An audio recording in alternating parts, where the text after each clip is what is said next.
All right, welcome everybody. I'm sure we'll have a few more people coming in this afternoon joining us today. Thank you for joining us for this Heritage Area Grants webinar. We are scheduled for between 1:30 and 3 o'clock, but we hope to finish well before 3 so that we have time for Q&A at the end, because we'd love to hear more about the projects that you have in mind. So another reminder that this presentation is being recorded and we're going to be posting it to our YouTube page after we complete the presentation, and so you'll be able to rewatch it if you'd like to, and you can share it with people as well. And we'll be posting it to our mini grants page. So my name is Emily Hubner. Thank you for joining us today. This is the overview of what we're going to be covering today. I'd like to introduce you to the Maryland Heritage Areas program if you aren't familiar yet, and to who we are at the heart of the Civil War Heritage Area. We're going to go over the application for this year's mini grant round and how to have a successful application, and then how to prepare to apply for MHAA project grants, which are going to open in 2023. So starting with some introductions, I already said my name is Emily Hubner. I'm our mini grant administrator. Also joining us today is Elizabeth Chateau, who is our executive director. And then in Washington County, we have our Washington County assistant, Rachel Nichols. She's also the newcomer house manager, which is a house on Antietam National Battlefield. So that's the three of us. And so if you can, go ahead and let us know who you are in the chat so that we can see who's here and what organization you're representing. And also include if you have a mini grant project in mind, or if you've been a successful applicant before, or if this is your first time, just let us know a little more about who our audience is. So as you do that, I'll get started on the heart of the Civil War Heritage Area and who we are and what our organization does. So this is new, our new mission statement and our new vision statement. And so if you've been engaged with the Heritage Area before, this mission is new. And so the heart of the Civil War Heritage Area with its partners preserves and promotes the historic sites, towns, cultural landscapes, and diverse stories in Carroll, Frederick, and Washington counties in Maryland.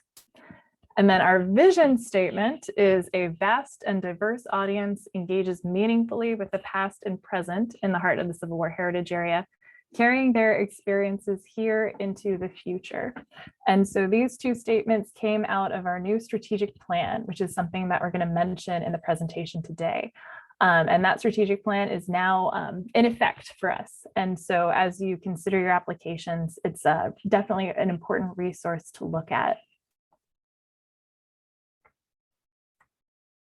So we at the heart of the Civil War Heritage Area are part of the larger Heritage Area program across the state of Maryland. There are 13 Heritage Areas total, and we cover parts of Carroll, Frederick, and Washington counties. You can see us there in the blue in the center.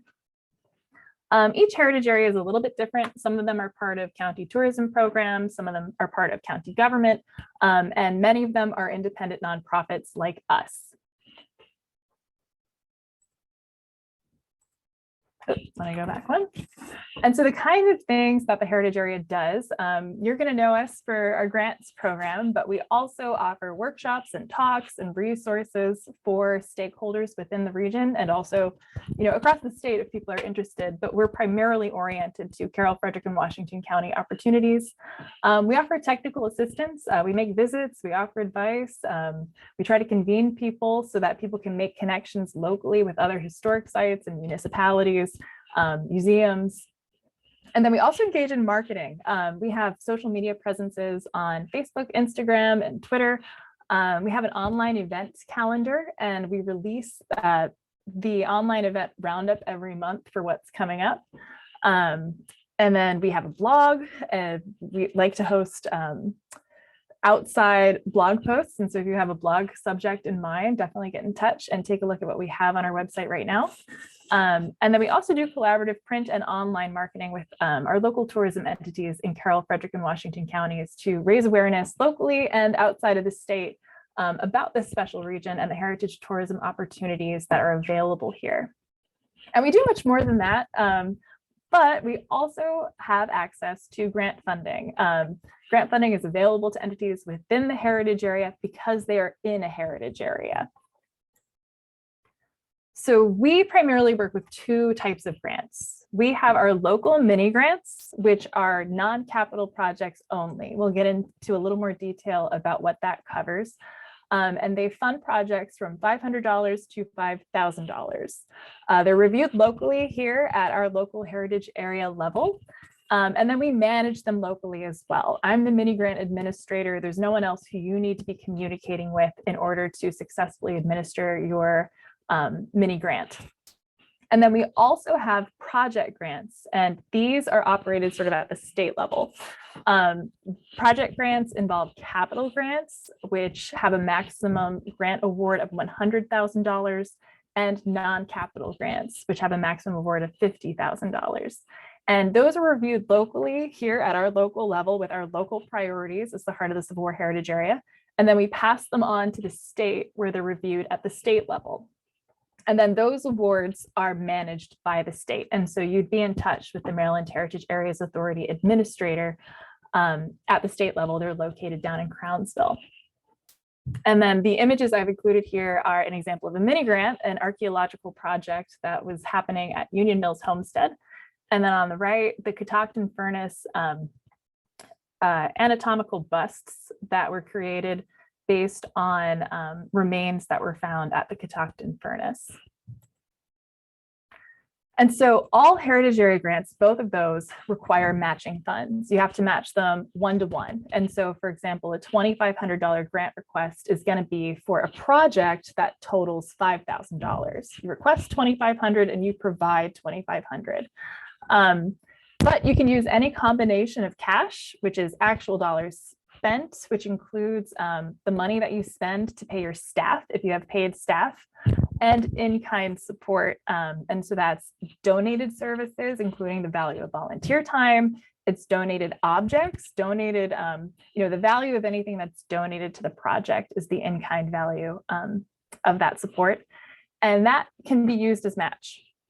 The important thing when considering in-kind donations is that it has to be documentable. And so if you're counting your volunteers, you'll want to keep track of their timesheets or something like that so that you can demonstrate that time and that value. The only type of money that can't be used as match is state of Maryland funds. And that's because the mini grant funds originate from the state and the project grant funds, of course, come from the state as well. And so you can't match state money with state money. They're interested in seeing what other funds you can leverage using those state funds. And so you can use pretty much any other source of funds to match your grant award. And so that includes private foundations and nonprofits. It includes, municipalities, federal government, your own budget. All of that is eligible match. And so that includes things like Maryland Humanities SHINE grants. And today we have Camilla Sandoval with us. And I'm going to stop sharing for a moment because we're going to hear about her grant program. Thanks for joining us today. I'm very excited to be here. Let me know when you're ready so I can, oh, perfect. There we go. Does that look right? That looks great. Thank Good. you. Hi, everyone. My name is Camilla Sandoval. I am the program coordinator for grants and community engagement at Maryland Humanities. And I'm really happy to be able to talk to you all briefly about the SHINE grant program that we currently have open. So first, we anticipate awarding 50 grants, each for $10,000 through SHINE. And we do have a few funding priorities for this program. The first being organizations that center diversity, equity, accessibility, and inclusivity principles within their mission and programming. Second, organizations that serve geographic areas that have historically been underserved by us, by Maryland Humanities. And then lastly, organizations that serve audiences that have been traditionally underserved by the field of humanities more generally. And so more specific details about each of those priorities can be found on the guidelines in the application that we have available for viewing on our website, but I did want to lay them out here to begin. And these are just priorities, funding priorities. They are not eligibility requirements. But on the next slide, I will go over some of our major eligibility requirements. To begin, we are focusing on very small nonprofit organizations, specifically small nonprofits who offer humanities-based programming as a significant part of their work. And by small nonprofits, we mean those who have annual operating budgets of $500,000 or $500,000 or less. So that is one point of documentation that is required with your application is an annual budget that does show your budget does not exceed that limit. And then lastly, they must be physically located in the state with Maryland residents as their primary constituents. And to get back at that first bullet, I do want to point out that I have gotten a few emails from folks who are wondering whether they do offer enough humanities-based programming to be considered significant humanities-based programming. And for that, I will say that we're not using a numerical scale to try and assess that. We do ask about your programming and your mission, but those questions are narrative-based questions. They're open-ended questions. And so I would encourage you all, especially if you're in that gray area, to really focus on your responses to those questions, because it's your chance to make a case for yourself, to make an argument for your organization, to really demonstrate the centrality of humanities to the work of your organization. So we can move on to the next slide, please, Emily. Thank you. So this is a general operating grant, meaning funds can be used for a whole range of things, as I have listed here: rent, utilities, supplies, programs, equipment. So even though this isn't a program-specific grant, the funds can be used for programming, in addition to a whole other range of general necessities. Something that would be unallowable would be activities like construction, renovation, acquisition of collections, things like that. But for the most part, our allowable costs are fairly wide ranging and far reaching, hopefully. And then the last slide is just some final notes that I wanted to leave you all with. Again, our grants page on our website has all the information that you'll need related to SHINE.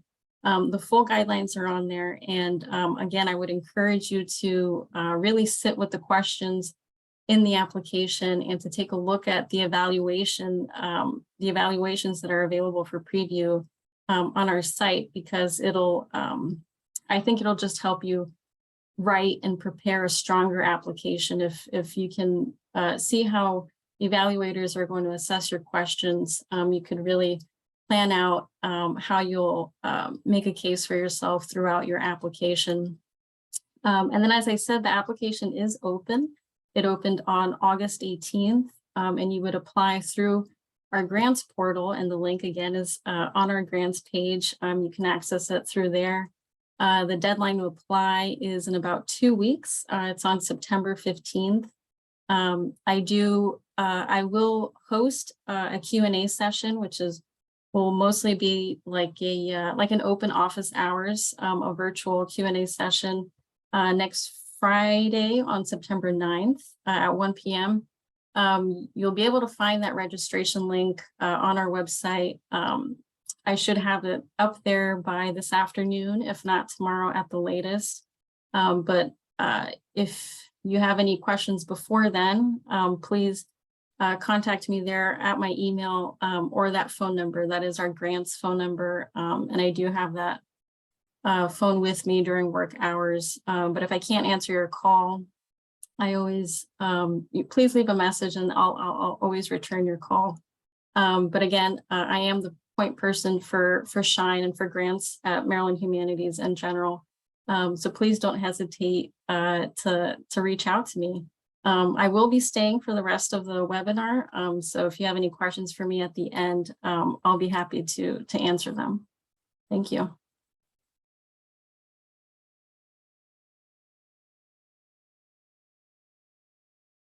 Great. Thank you, Camilla, for that. Yeah, and thanks for sticking around. If you have any questions about this program, we'll be able to, hang on, I think, am I still sharing the correct screen? Maybe. You're back to your presentation, Emily. Okay, good. I've got too many presentations on my screens right now. Excellent. And thank you for sticking around. And so again, these SHINE operating grants are distinct from the Heritage Area grants, but because they're eligible match and because we were in touch with Camilla recently and she was available to join us today, we thought it would be great to introduce all of you to that grant program this year. And deadlines are September 15th again. And I will include a link to the Maryland Humanities page about the SHINE grants in my follow-up email to everybody who's registered today. But let's get into mini grants now. So mini grants, as I stated before, are $500 to $5,000 matching grants, and they are open to nonprofits, municipalities, and government entities that operate within the boundaries of the heritage area. Also, if your organization is operating outside of the boundaries of the heritage area, but you have activities in the heritage area, we could fund those activities that are happening here. I don't think that's necessarily the case for anyone joining us today, though. So non-capital projects are just projects that don't involve brick and mortar. It's a little more complicated than that, but that's sort of the simplest way to distill what a non-capital project is. And so that can be things like walking tours, it could be an exhibit, it could be interpretive signage, digital and printed material. This is the only grant from the Heritage Areas program that can pay for marketing. It could even be things like artifact conservation or events, although if it's a one-off event, we encourage you to discuss that with us so that your application has the best chance of success, because we're also looking for lasting impact. Oh, and this image on the right here is a Joshua Johnson portrait, and a mini grant helped pay for an art exhibit at the Washington County Museum of Fine Arts that exhibited this portrait.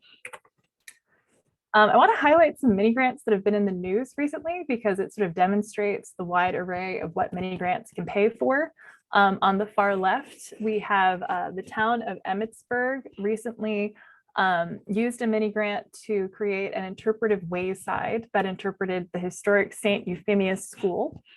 They invited us to that wayside unveiling, and we were able to meet everybody involved, which was a lot of fun, and it made it in the news. This middle photo is an archaeological study that was done at the Union Mills Homestead. They were looking for their old tannery vats that they knew were going to be on site somewhere. And so that was also featured in the news. And then on the far right, we have 3-county representation here because this is in Washington County. The Pry Family Friendship Quilt is an artifact that is held by the town of Keedysville, and they were looking to restore the quilt and find a way to exhibit it in their town hall. And so a mini grant helped pay for the conservator one year and then the exhibit a different year. So those are 3 examples. And so as you're thinking about what sort of project you'd like to pursue with a mini grant, consider this checklist before you start. So first thing is to ensure that your organization is eligible. Are you a nonprofit or a government entity, a historic site, or a municipality? I think that probably encapsulates everybody who's here today, but if you have any doubt, get in touch. And then if you have any questions about whether you fall within the heritage area, send us an email or something like that. There is MHT has a GIS resource that will help you verify that you are located within the heritage area. And every now and then we have surprises. So definitely check on that if you haven't applied with us before. Second thing to make sure is that your project is a non-capital project that ideally can be accomplished in calendar year 2023. Sometimes projects go longer than that, but it's best to be aware of that in the timeline and sort of touch base with us if you're planning a longer term project.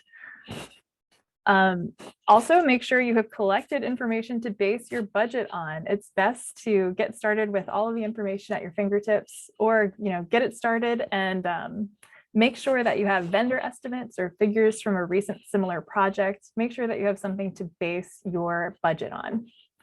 And then optional, but this is highly recommended, generally we see best performance from applicants who have discussed their project concept with Heart of the Civil War staff.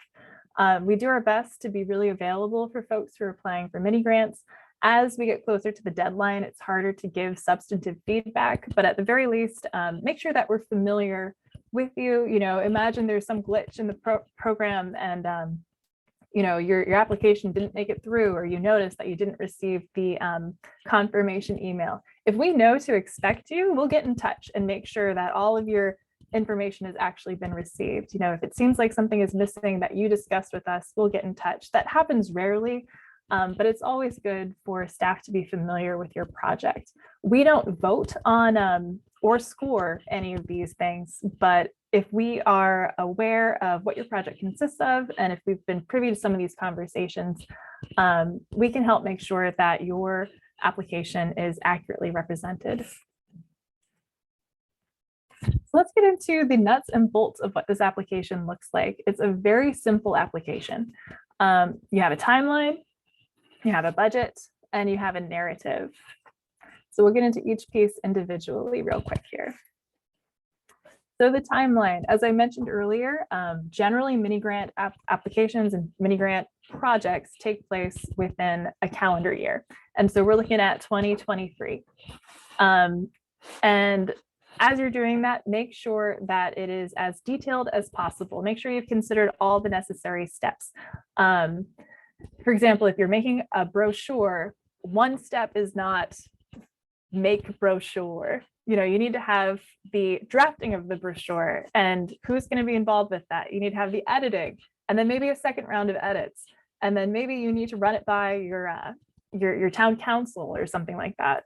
And then you need to send it to the printer. And then what date is the printer going to have it printed by? And then when is your event where you're going to reveal the brochure going to be? So include all these different steps so that we're aware and the reviewers are aware of everything you intend to do and how great this project is going to be.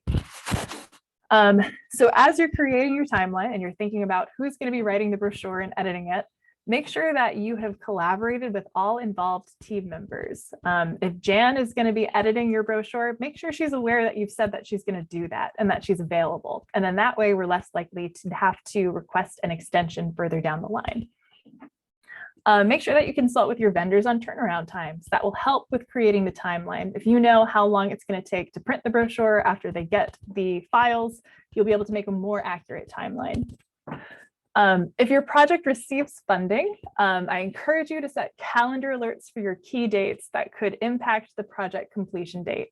That way, if you need to request an extension or an amendment, because we are going to have a calendar reminder for when your project is supposed to be finished. And if it's not going to be done in time, at that point, you'd have to request an extension, which isn't a big deal, but it's good to know ahead of time. Because as this final bullet point says, if your funded project is not running according to the timeline, and don't be afraid to put detail in there because you can always be permitted to request an extension or an amendment. And those extensions are always for the ultimate completion date. If your writing is taking longer than you expected, but your editing period is going to be shorter than you expected, we don't mind if it's not our concern whether your steps are slightly different in time period, just as long as it's going to be completed by the date that we expect it to be completed, so that we receive a final report around the date we expected to receive a final report, and we can get payment to you on time. So here I have a sample timeline. I'll briefly go over this, but I'm going to be sending you these slides after the presentation, so you'll be able to look more closely at this. Just an easy cheat sheet for what a good timeline could look like. Here it's that example of a brochure where it includes a step for research, it includes a step for writing and vetting, and it's mentioning who's going to be involved. Collection of photos, thinking about all the different steps that are going to be involved with creating a successful brochure. Soliciting quotes for design and printing of the brochure, providing the script and photo illustrations to the designer. It shows that you've fully considered everything that needs to happen And it means that our reviewers will have less questions about your ability to complete the proposed project. So next up is the budget. And for some people, the budget is the first thing they look at. And that's especially true with project grants, but it is also true with mini grants. And so just like with the timeline, more detail is better. So show us specific line items. If you can show the price per widget for an object, even better. Indicate the basis for your costs, ask vendors for an estimate, or use figures from a recent similar project. Show how you would modify the scope of your project if you're only partially funded. Sometimes that can make the difference between a project going completely unfunded and a project receiving partial funding, because as they go down the list, you know, the priority projects have been funded based on the scores. They think about who else could get in there with the funds that we have remaining. And so if you show how you can use a partial award, it makes it more likely that you're going to get in under the line and get funded. Know where your matching funds will come from. You'll have to discuss that in the application. And remember that in-kind support does count as match. Also, staff time can be part of your cash match if documentation shows that their time was spent on this project specifically. If you have an executive director who does all kinds of things, make sure that they're able to document the amount of time they spent specifically on that brochure project. And then this is a little bit of a little complicated, but up to 10% of the grant funds you request can be used for indirect costs like rent, utilities, salaries, personnel costs, professional service fees. This is something that's new in the past few years. And in the budget example, we're going to show you kind of what that looks like. It's not a requirement, it's just an option. So here in this sample budget, it's for that brochure project. So here you have a column for the mini grant fund, what you're proposing we pay for out of the mini grant funds, what you're going to pay for in the cash match in that middle column, and then what's going to be donated to you. That's that third column, in-kind match. And then you'll show the total amounts in the far right column. So here in the first row, your volunteer historian is donating her time. So that's 25 hours. And they estimate that their hours are worth $35 each. Your volunteer historian would probably be worth more than that hourly, but let's work with this example. And so their value shows up as in-kind match. You have your editor, who's a staff editor, and they're being paid, so they're part of cash match. Your brochure design, that's something that you expect the mini grant to pay for. And then you're printing, and here they're getting specific. They're showing 3,000 copies at 50 cents each, and that's based on a preliminary printer estimate. And then this organization would also like the mini grant to pay for some operating funds. And so here that's $200 out of a $2,000 grant request. And so that's how that 10% shows up. So they're requesting $2,000, they're providing $2,000, for a total project cost of $4,000. So let's move on to the application narrative. It's fairly simple. It's just a few questions. So first you need to answer, does this project have urgency? That can make the difference between a project being funded or not, because if you're able to show that it's important, it's funded this year, that makes the case in usually a pretty crowded field of applicants, why this application should be funded this year rather than in a future year. How does this relate to the goals in the management plan? And this is also going to be updated to include the management plan / strategic plan. That's a document that I'm going to be sending along to you as well. And that's a document also that it's a long PDF, but the substantive part that you should concern yourself with is really only about 20 pages long. And so I encourage you to take a look at that. And I think it's a pretty entertaining read, honestly. It's got a lot of imagery from around the heritage area, and it's an interesting document. So if you can tie your project to that, you'll show how you completing this project helps us complete our mission, because you need to tie what you're doing to what our goals are.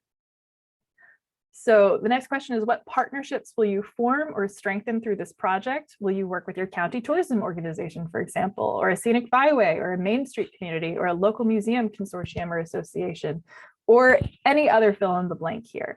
And when you name your prospective partners and the people who might be interested in working with you, make sure you talk to them as well.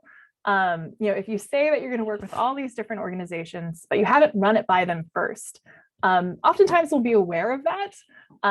And so if you can include even a letter of support from them, that's helpful. It's not required. But if you can say in your response to this question that you've brought it to them and they'd be interested in being a partner with you, that's a way to really successfully address that question. The next one is how or where will you secure matching funds beyond the mini grant to complete this project? It's okay if it's going to come out of your operating budget. However, we're really interested in seeing if you can use these funds to leverage more funds. And so if you're able to use this grant and match it with, say, a Preservation Maryland grant or something like that, we're interested in seeing outside money coming in to make this project happen. And also to show that you have a plan for how you're going to match it. The next one, how will you complete this project if you only receive partial funding? As I said earlier, it can help make the difference between being unfunded or receiving some money. And then if your project will create a tangible physical or digital project, how will it be maintained after the grant period has ended? And so just making sure that you don't spend thousands of dollars on, say, a digital product and it winds up languishing after a few years and becoming, inert. How are you going to keep it up? If you're going to ask for interpretive signage, what's the plan for maintenance? What's going to happen if graffiti gets on it? What's the plan for UV damage or other types of damage? Just to show that you've thought through the maintenance of that project. So a few application tips. Some of these I touched on before. Make sure to refer to, and ideally, if you can, even take quotes from our management plan and or our strategic plan. If you're able to provide a page number, that means our reviewers don't have to do the work of checking on the claims that you're making. If you do that work for them, they're going to be on the same page with you. Yes, it does help complete the management plan goals. Yes, it does help us reach our strategic plan goals. It's impressive to people. It'll make a difference. So I definitely encourage you to do that if you can. Make sure to be as specific as possible in your timeline and your budget, as was mentioned. You won't be held to those specific numbers, but we need to know that you've gathered realistic dates and figures. So you're not locked into anything by being specific, but it does show that you have a realistic idea of what it's going to take to get this project done. Show how your project ties into existing heritage tourism efforts and tap into partnerships and collaboration. As a heritage area, we're interested in sort of regional progress being made and in our whole region working together to create cohesive heritage tourism experiences. So if you're able to make partnerships, that's something that is going to naturally dovetail with our management plan and our strategic plan. It hits all the right notes. And so if you're able to create a partnership, that's really going to help your application along. And then, as mentioned before, make sure to have a plan to maintain and sustain long-term projects. And then you can see a list of previous grantees online on our mini grants page, which is going to be a link that I'm sending out to you, but also it's included here in the PowerPoint.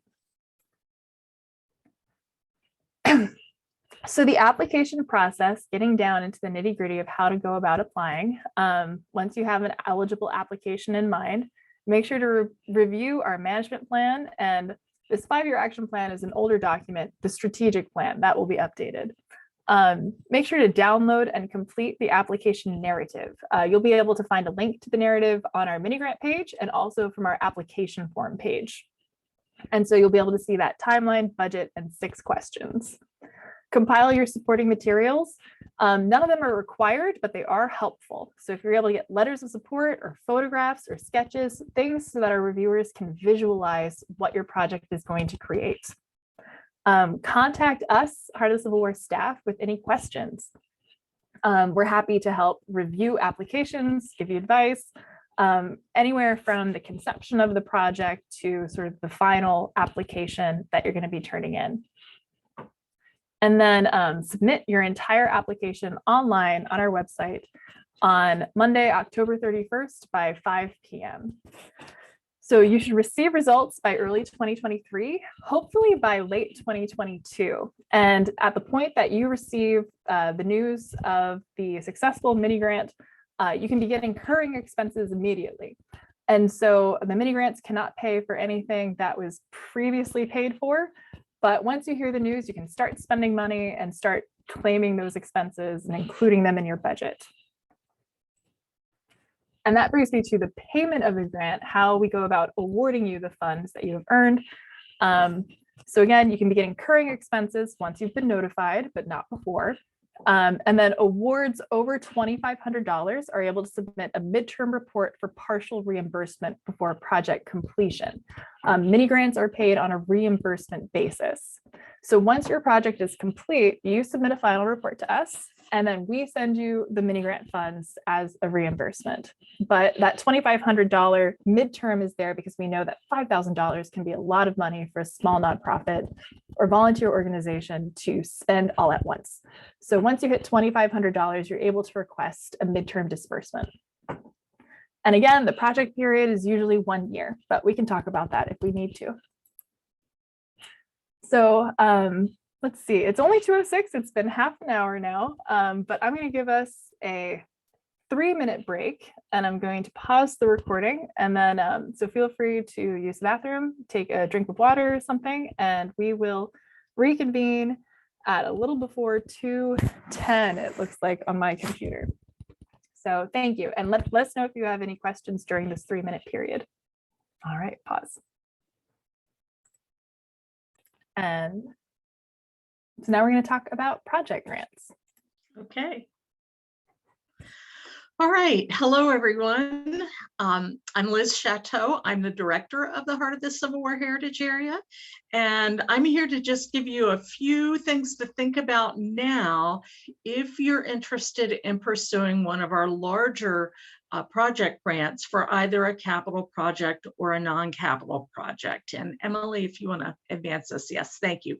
So we do have a page on our website that's given there dedicated to these project grants.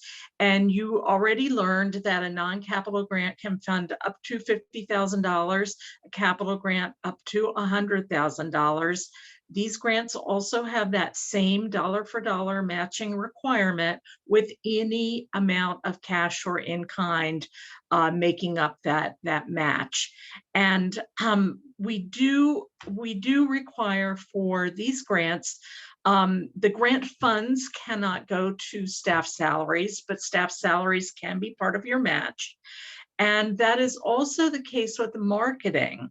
You might recall that Emily said a mini grant can actually pay for marketing. Those grant dollars can pay for marketing. With these larger project grants, marketing can be part of your match, but the grant dollars themselves will not pay for marketing. And we do have that same 10% option to help pay for overhead fees. If you want to advance that slide, please. So for these larger project grants, they are reviewed locally, but then we pass all the grants from our heritage area onto the state. And there are 12 other heritage areas that are doing the same thing. We never know how many applications are going to come in across the state until everybody's local deadlines have passed. So it's very hard to predict what the competition will be, but each year we see more and more engagement and interest in the program. Just like what you already heard with the mini grants, we're looking for consistency with our plans.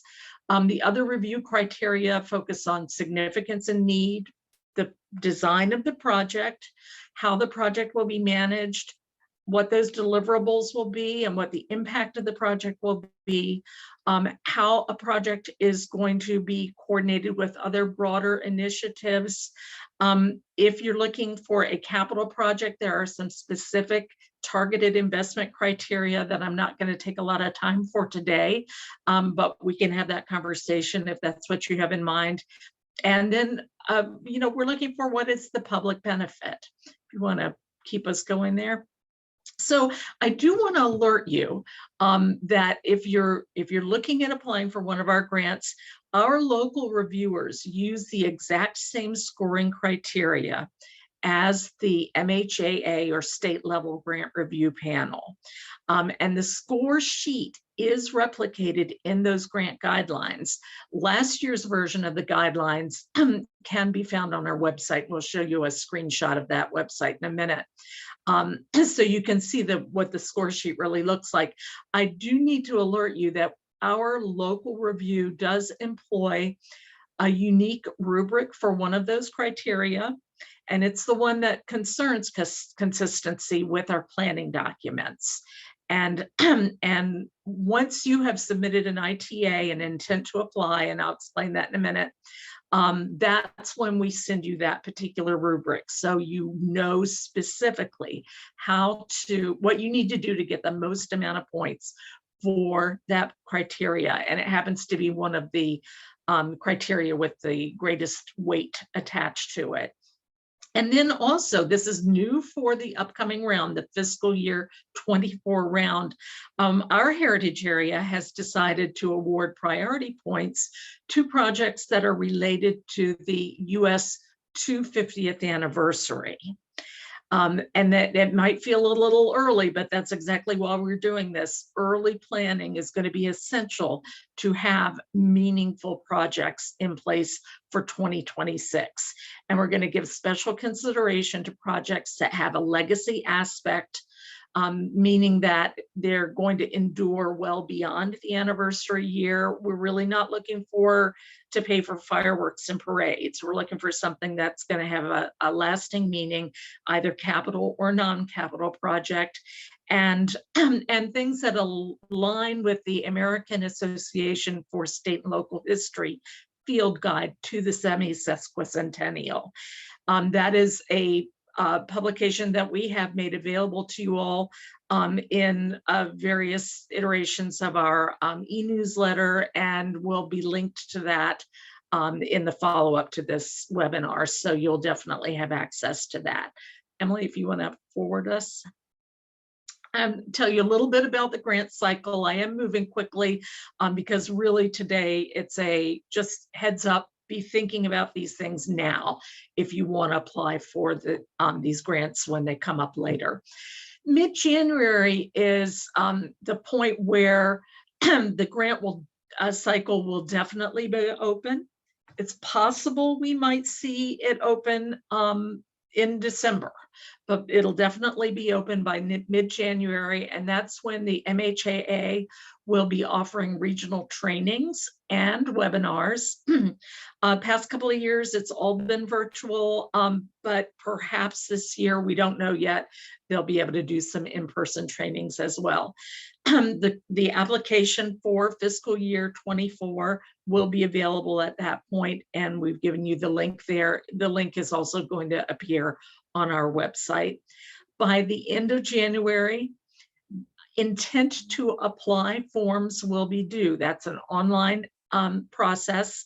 These are very easy, and you should submit an intent to apply, even if you're very unsure about whether you're going to complete an application.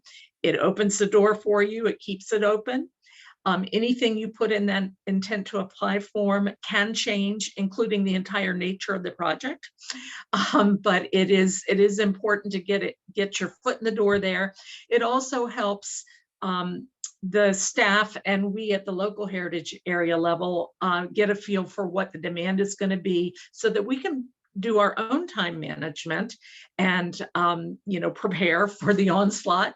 And then the other thing it does is, while the grant cycle is open, the Maryland State Legislature is deciding what the budget's going to look like, and so being able to show a serious amount of need and demand for the Heritage Areas program will help assure that we have a healthy amount of funding from the state for the next fiscal year and for the grants that are being applied for. Every year in mid-February, we offer an optional deadline so for a review of drafts.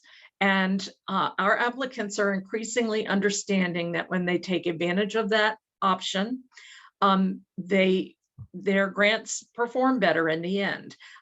Each county within our heritage area has a local grant reviewer. We'll go over that in a minute. But you send us what you've got. Even if it's not a complete application, get us what you can by that date in mid-February, and we promise we will get you some feedback that you can actually consider before you have to make your application final. We are also generally happy to take questions and, smaller iterations of drafts all along the way, and even after that deadline. But after that deadline, we're less apt to be in a position to do justice by your need. So just keep that in mind. Our deadline, I believe we have decided on a March 1st deadline for this year. Usually it's very early March. It's when we ask you to have submitted your project. And then you've got a long time because that's when we begin our process of local grant review. And then we send it on to the state. As I said, the state also takes on a review process. The awards are decided, recommendations are made by the state level grant panel. They take our scores and our funding priorities and give that the greatest amount of weight. But there's, their scores are also considered. So the grants that roll out in our heritage area do not always reflect the specific order that our review panel recommended. In general, it generally keeps to that, but we certainly do see variations there. We also never know how many are going to be awarded. And that's also partly because we don't know what the other heritage areas are producing in terms of number of grants. Our heritage area does tend to do very well with these grants, and yeah, so keep them coming. Once the grant decisions are actually made in mid-July, and once that decision date happens, you're going to get an award letter, and you can start spending your money right away, both your matching dollar and your grant dollar. Your matching dollar, though, has to happen after that July date, as well as your expenditure of grant funds. So keep that in mind. And then, so you can start spending money. There's usually a little lag time before a grant is actually executed, and they do always give you a bit of upfront money once the grant agreement has all been signed and squared away. And those first disbursements usually happen around November or February, which is also good for you to think about. Can you get your matching funds in a little earlier, because the actual grant dollars are going to be a little bit before they land in your bank accounts. If you want to keep that going, Emily. So this is what the bottom part of our homepage looks like, and that's where our stakeholder information shows up.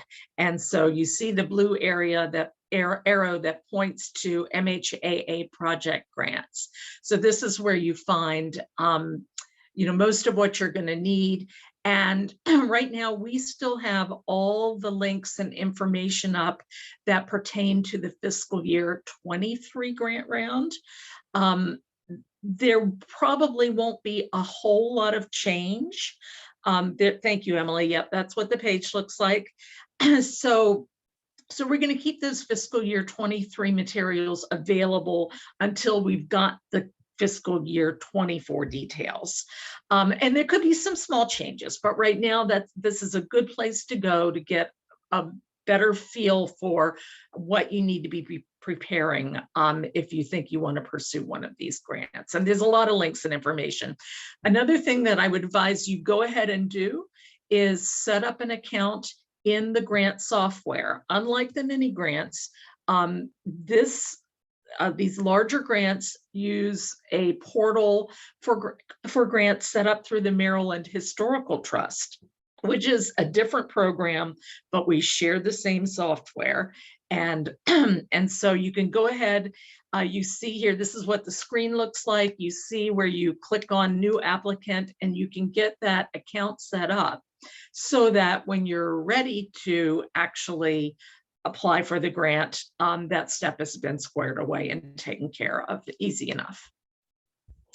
So, so a couple of things that I just want to encourage that you do, and very similar to what Emily just shared, begin to think about what are the connections between your project and our management plan and our strategic plan. Pay attention to our broader goals and our interpretive themes. And then talk to your grant contact. I'll tell you who those are.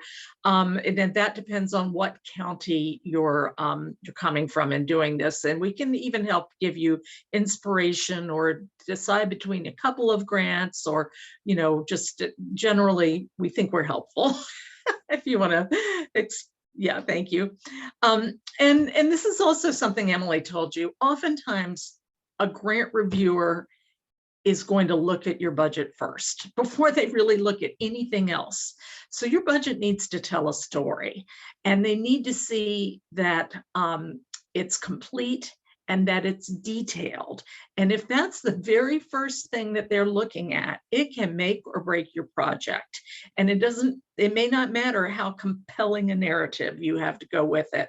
If they're already sort of annoyed because the arithmetic didn't add up, or you weren't good about giving details about how you know, the basis of your cost estimate, you kind of shoot yourself in the foot. Make sure you're focusing on your budget. And I recommend when you get us your draft, prioritize getting us a draft budget. Start to get estimates, either formal or informal, so that we really have that justification for the cost that you're attributing to vendors, contractors, and so forth. And again, just like Emily said, begin to identify the sources of your match. A dollar for dollar match is also required, but any ratio of cash or in kind is fine.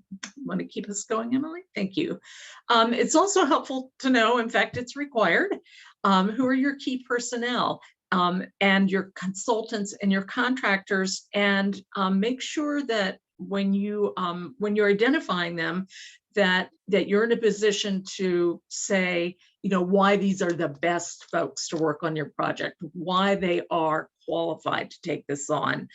And we do want, you know, we want to know those things. And then also, just like Emily said, there's going to be a timeline. What are those incremental steps to achieve your project?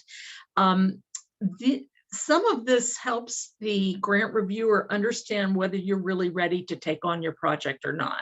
You understand the kind of expertise that you need to bring in to assist, and you really do understand the incremental steps to get to the end goal, and give yourself plenty of time. Sometimes we see projects that are over ambitious in terms of, you know, how fast the applicant thinks something can be accomplished. And our grant reviewers are pretty good at seeing whether a project has not accounted for enough time to pull it off well. We have a couple of different e-newsletters. One is the calendar that I think Emily mentioned earlier, a monthly calendar, sort of highlights of what's happening. But the one you want to watch out for as far as the grant round goes is our Mason-Dixon dispatch. And this comes out on a more occasional basis, about every other month. It offers all kinds of information that we think our stakeholders need. And this will be where the Mason-Dixon dispatch announces the opening of the grant round. That may be in December, possibly it'll be in January. It just depends. That's out of our hands. It's at the state level. There will be additional trainings that will get into much more detail, and especially related to the technical aspects of the grants portal, the software. So I recommend you attend those. And don't procrastinate. If you think you're going to apply for one of these grants, it's really not too soon to start putting your plans in place. for the fiscal year 24 round. It's also possible that you start planning now for a grant that you're going to do a year from now. That, it's not unusual because these are highly competitive, and this grant process, as opposed to the mini grants, is pretty intense. I know a couple of people in the room will have made it through these grants before, and they'll agree.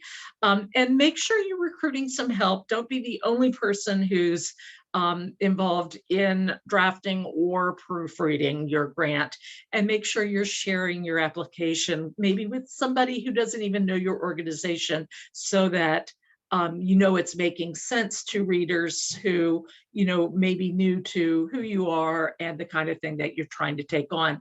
Especially at the state level, there are people from all over the state, some of which, may never have set foot in any of our 3 counties, or, you need to speak to somebody who doesn't necessarily know what you're about.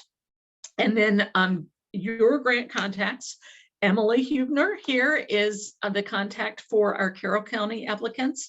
Rachel Nichols is our contact for Washington County. You saw her photo early in this, the 3 of us together. And then I take the Frederick County applications, and we really are here to work with you. Is there anything else, Emily? Yep. Oh, there you go. There's our contact information, and you will get all that by in Emily's follow-up as well. All right, I think at this point, I'm going to thank our viewers on YouTube who are watching this recording. Thank you for joining us. We are going to turn to the Q&A section, and we are going to stop recording now.